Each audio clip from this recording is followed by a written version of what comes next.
Come back at 6, wake me and your child, and then won't lay today. Make me wonder who you might have been playing with. Makes me wonder who you think.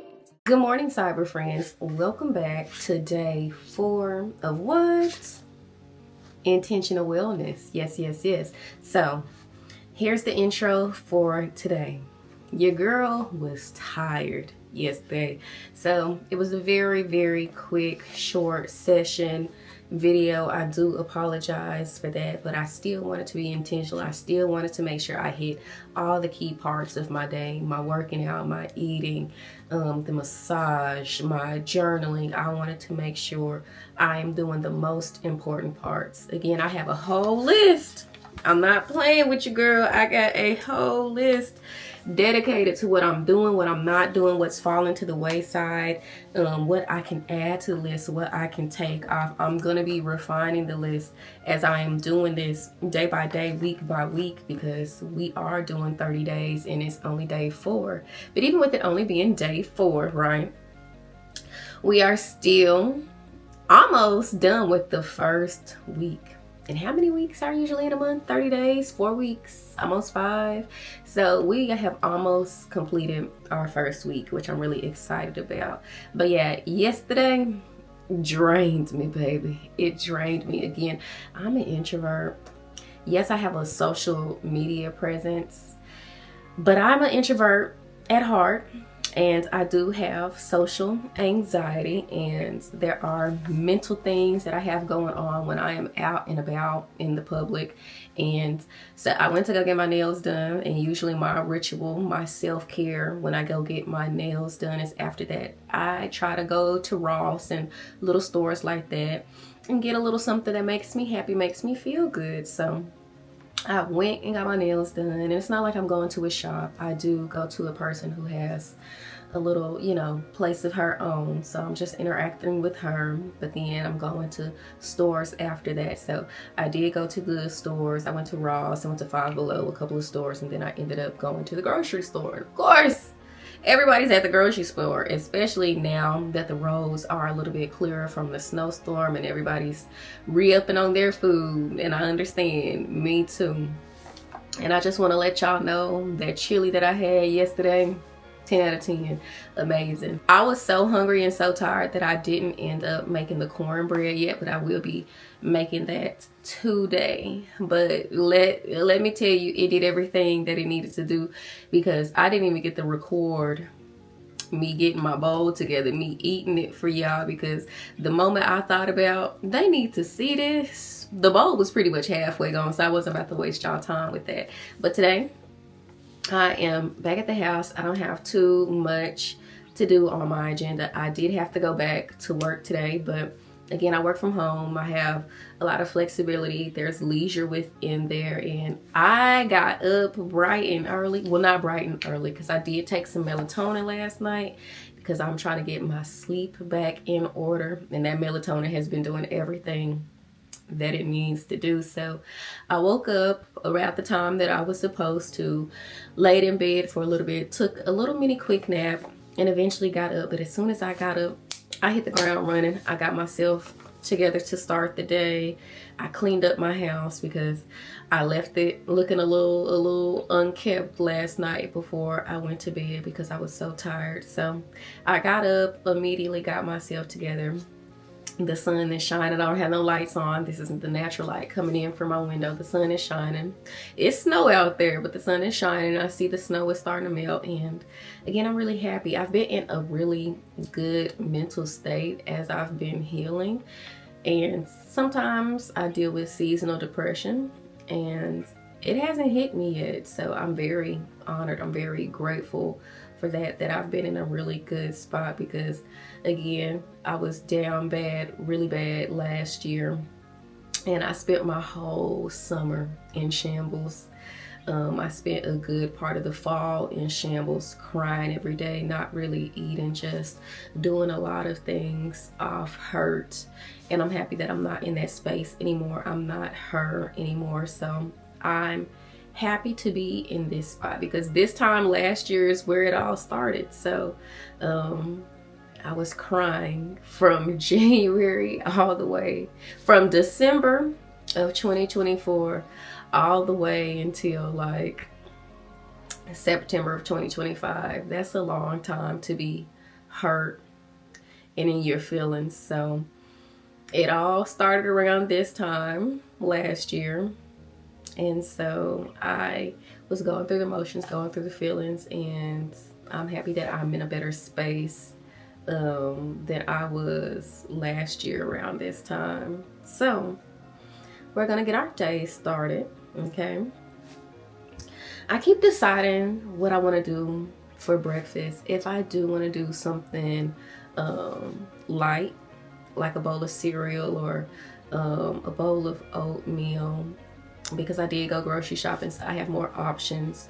Or if I do want to do the eggs and bacon and toast to make a little sandwich, and that's a little bit on the heavier side, which I don't mind having a heavier breakfast, but since I did make that chili for my meal prep, chili is already this heavy thing, and I really don't like to feel heavy after food, so I don't want to have heavy meal after heavy meal after heavy meal. So I'm undecided, but I think I should start the day with a decent breakfast, and I might just do the cereal tomorrow. So I think I just decided in real time. I think I am gonna do the breakfast that I have been cooking, and so I'll do that.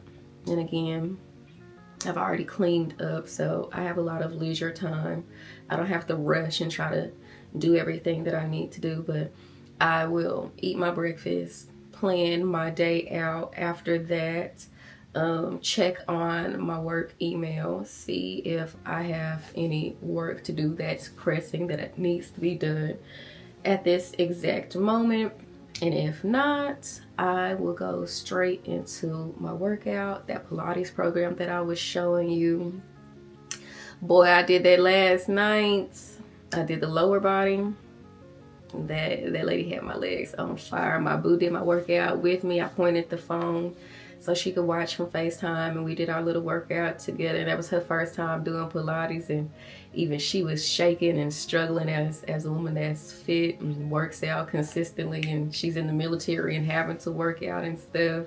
Even the Pilates, she thinks she's a little Pilates princess now. So I'm glad I could put her on something. So I will be doing that right after, if all goes well.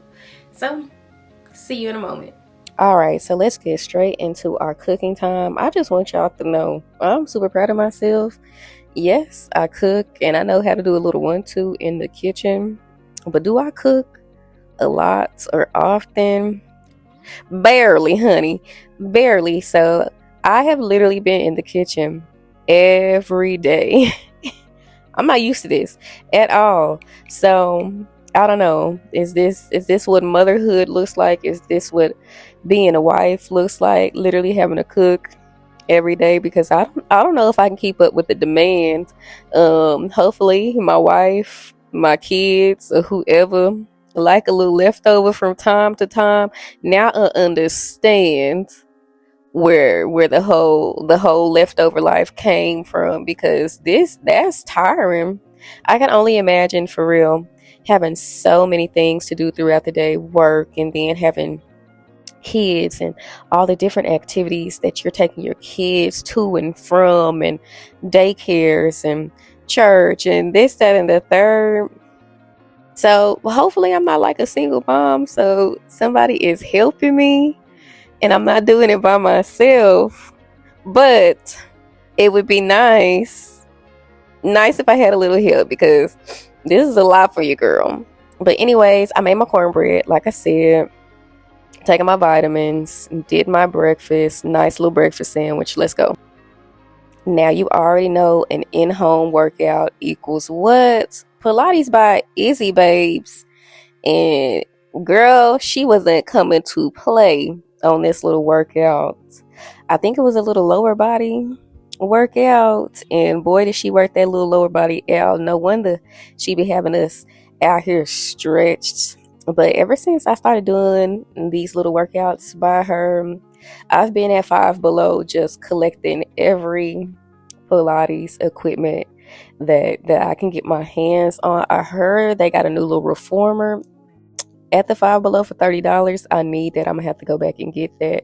But anyways, I got the ball, the little Pilates ball, and she's having us work these glutes out in every kind of way. She had me doing all types of squats. I'm used to a little regular up and down 1-2. The most I'll do again is add a little weight to it.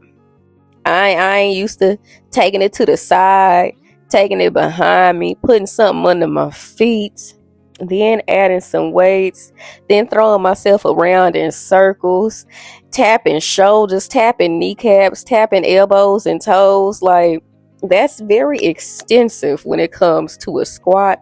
Is it that serious? Maybe, maybe not. But to Miss Izzy, it is, and we are following her plan. So we gonna do what she told us to do. But she had that heart rate going. I think this is one of the workouts that I've done that had my calories and my heart rate turned all the way up. Usually, I don't burn too many calories doing her stuff. That's why I will still mess around and still have a little stuff in the tank and keep going. But she worked us out again. Go try her out. She's on YouTube for real. And after all that work, we can't forget about our little massage. So again, I'm trying to see if it really does give the benefits that it says that it does. But it makes me feel better because honestly, I've never been one that's really into stretching. So this is kind of waking me up. The only time I really stretched for real is when I played sports in school. And when I was in college, I took a yoga class. So I got really into stretching, but I'm not really into stretching. And they say the older you get, you need to stretch your body out and things of that nature. So I'm happy that I'm getting into that I am making an effort, even if it's for a little bit. And even if I'm not stretching everything, so it's helping me stay accountable at the very least. If it does not drain me and depuff me and whatever else it is supposed to do, I'm just happy that I'm getting that extra little bit of movement in, especially as now I'm in my 30s, so I'm not a young tender anymore. I am on the older side and getting older by the day, honey. It has not stopped. So again, if y'all see a change or y'all notice something as the days go by, feel free to let me know. Or if you have a vibration plate and you see or feel any changes, let me know, because maybe I'm doing something wrong, but I'm gonna keep doing it. And here's my chili, even though I didn't get to show y'all. All right, y'all, we're back on the big comfy couch. And it is time to do the journal prompt of the night. I am going to pick something from the ABC book again. I want to pick another prompt from the Michelle Obama book, but I'm going to have to read through it and not wait to the last minute because a lot of the chapters are connected and I don't want you all to be confused, as well as some of them come with a lot of reading. And I don't know if you guys are really interested in that, you know what I'm saying? So I'm just going to play it safe for now and pick something from here, but I'll probably try to give you something from that book tomorrow, okay? So, I am picking the letter W, and W is for wholeness. Once upon a time, we were sold a story. Boy meets girl, they fall in love, they are soulmates reunited, and thus two halves make a whole. And so we learned that in order to feel whole, we need someone to come along and complete us, to love us, to choose us. And with that, we took our inherent wholeness and gave it away. Perhaps this flawed fairy tale is the very reason why we have such a hard time embracing our whole selves. We need to be broken and incomplete in order to earn our happily ever after. It's time we write a new story. One where self-love is the foundation of all love, where we are whole, all on our own, where two whole-souled people come together and create something bigger than themselves through their commitments to each other, and perhaps more importantly, through their commitments to themselves. Now that's a fairy tale I could get behind. So the self-love in action item for the day.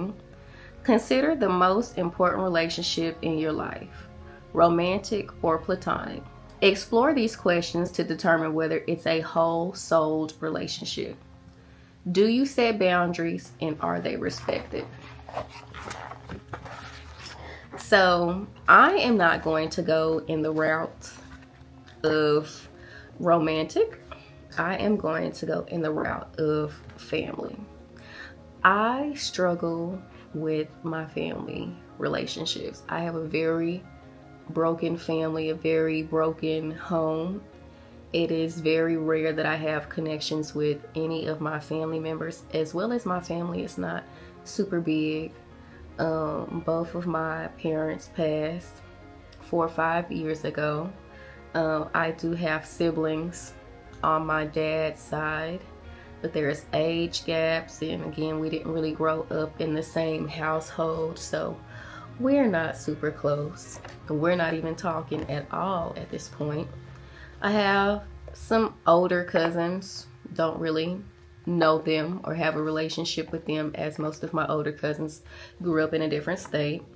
I did have 2 cousins around my age where we did grow up in the same environment, but they had a very different life than I did as far as the family, as I have always kind of been the outcast, the black sheep. I did not get the same grandma experience, cousin experience, aunt experience, and then I do have some younger cousins, but again, very big age gap. They're just now graduating high school and all of the things, so it's pretty much just been me to myself, and I do not know how to assert boundaries with my family in any way, shape, or form.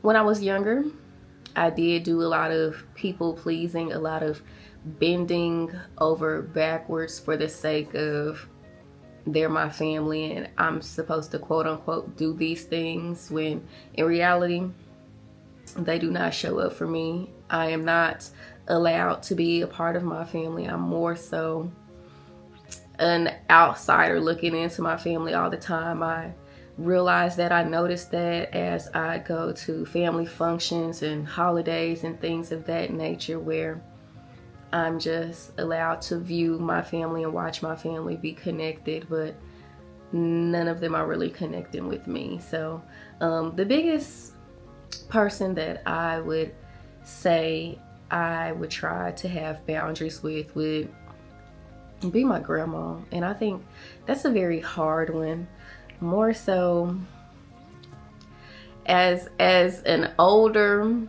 black woman, as a God-fearing black woman, as a very strict black grandmother. She is very much in a space of she's gonna do what she wants to do regardless. So instead of me coming outright to my family and say, hey, I don't like how you talk to me, or when you talk to me, or do things like this to me, or you make me feel these ways in certain type of ways, because there have been some of those conversations. I won't say that I've never attempted to have those conversations. Have they been in the most healthiest ways? No. One of me and my aunts got into it before, and that ended with her going off on me and telling me the reason that I'm gay is because my mama never loved me. So, and then she proceeded to say that I'm only so mad at the family again because my mom never loved me and I shouldn't take that out on them. And yeah, so I've attempted to have some conversations with family, or me saying or expressing how I've been treated in the past, and some of them responding with well, sorry if that happened to you. If it's wild, if it's crazy. I was there, you were there, but okay. Or there are certain family members, like cousins, who have the narrative that we've never done anything to you ever. And maybe, sweetheart, that's the point. I was never invited to this. I was never invited to that. I literally, at times, I didn't know that my family was even hanging out, going on vacations, until I would randomly look at Facebook and my whole family is doing something. So I do not have very good boundaries with them. So again, to protect myself from any further damage, I'm not that little girl anymore who has to sit in those environments. I moved away from home, and I pretty much stay away from home as much as humanly possible. Again, I really just go home during holidays or my grandma's birthday, things that are like important to me. But it's just like I go home in the hopes to like have these memories, but then when I get home I get mistreated. So it's just like damned if you do, damned if you don't. So there are times where I don't go home for a single holiday, and then, you know, that doesn't make you feel good either, not going home and being around your family. But then also when you go home and you're around your family and you're the black sheep and nobody really cares, that doesn't really feel good either. So as far as setting boundaries with my family, again, I don't really have the verbal conversations with them how I'm able to do like in relationships and friendships per se. I just take my breaks from them, take my space from them. That is my boundary. My grandma will call me often and, when are you coming home? When are you coming home? And I have to just straight up say, you know, when I have the time or when I'm ready, things of that nature. Like, you're not going to peer pressure me to do something that I really don't want to do. You don't have that type of control or power over me anymore. I'm going to stay home as long as my mental peace will let me stay home, because there are times where I do go home and I'll plan on staying for the weekend, 3 days, 4 days, and then I get down there and immediately I'm mistreated and I end up staying for 1 day and I get back on the road and I come right back to my home. So my boundaries look like silent boundaries, taking my time, taking my space. I'm not immediately answering, you know, phone calls from family, responding immediately to things unless I feel like it's important. Like if my family were to call me in the middle of the night, obviously something's going on. So I usually answer that, and you know, that's usually bad news if somebody's calling you in the middle of the night. Both of my parents passed away in the middle of the night, so I'm always weary of getting a phone call in the middle of the night. My grandma's had to have heart surgery, so I'm always weary about answering the phone in the middle of the night. But when I feel like there's a sense of urgency or something needs to be done, that's when I will move in a sense of urgency. Outside of that, I take time to respond to my family and about certain things, about hanging out. If I do get invited to things, I don't always say yes. I do ask who all is going to be over there before I decide if I'm going to, you know, do that to myself or not. So my boundaries with my family look like silent boundaries that I keep on hand for myself, that a lot of them are not privy to. I do have a couple of cousins where they know how I feel. They are not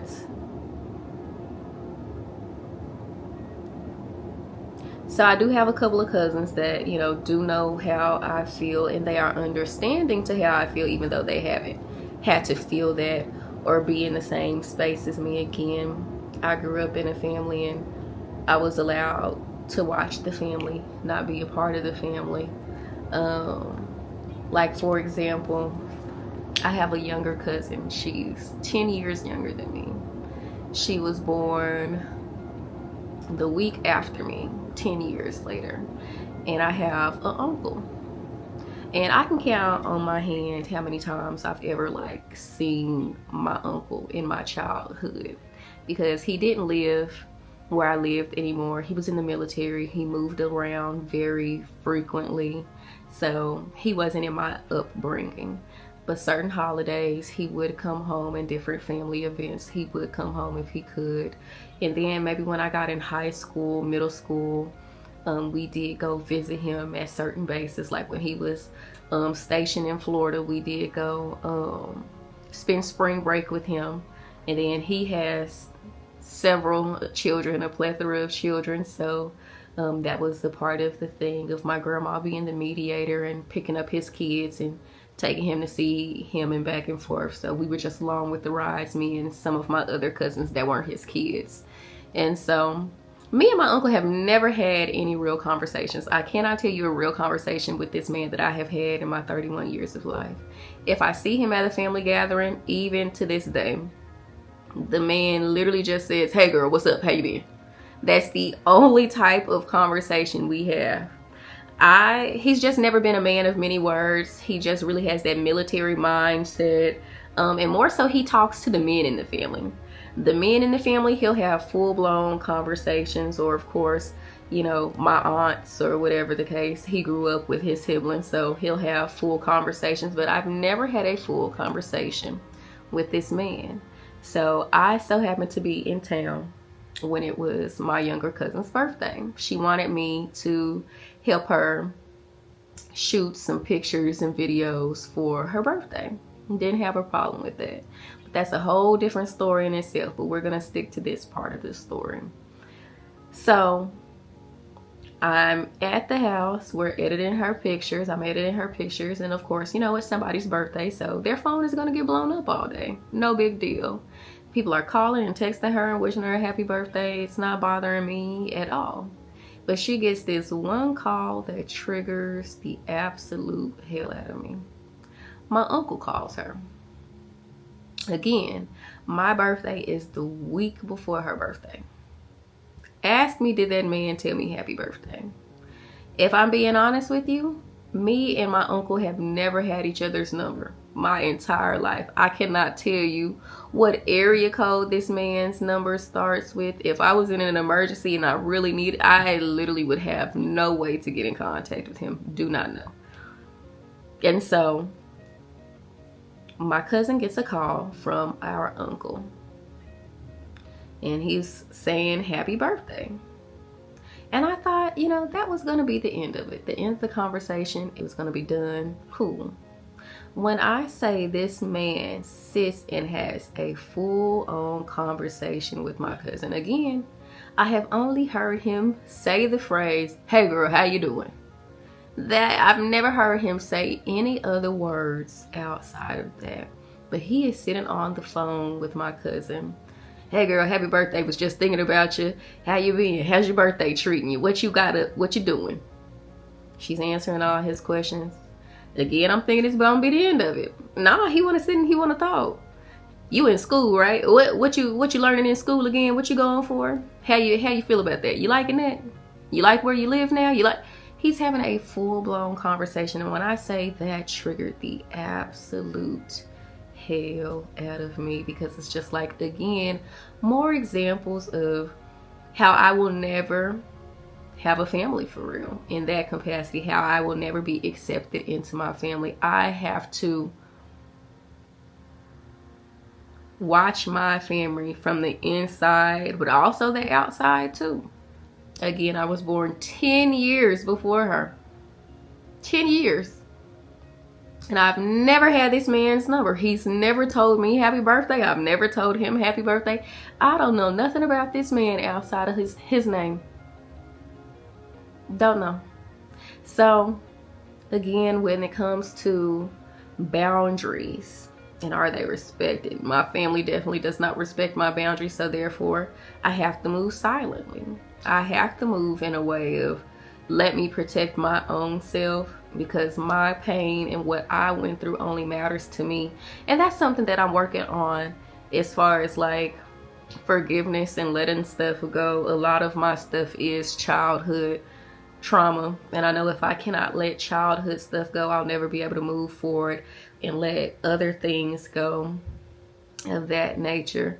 But My family, sometimes when they do talk to me, they talk to me and they operate in a way as if nothing has ever happened to me. And that really, I had a conversation with one of my aunts one day, and she just talked to me like nothing had ever happened. And when I say that, that was just like a click in my brain of like, I have got to learn to let this anger go, this resentment go, this sadness go of how I've been treated so poorly, because literally I am the only person it's affecting. I am the only person bothered by this. Everybody is moving on with their life and living just fine. Like they do not know what I'm even talking about. And then that starts messing with you, and I don't like to be gaslit.